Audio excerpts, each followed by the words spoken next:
அந்த அறிவிப்போல் அன்ப தருவாளே சின்ன அறிவிப்பும் இன்று சுடுவாளே நீயும்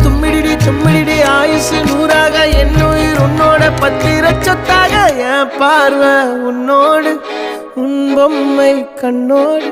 பேசாமல் விண்ணோடு நாம் மிதந்து போவோம் காதாரா அடியானாலும் நான் தாங்க மாறோடு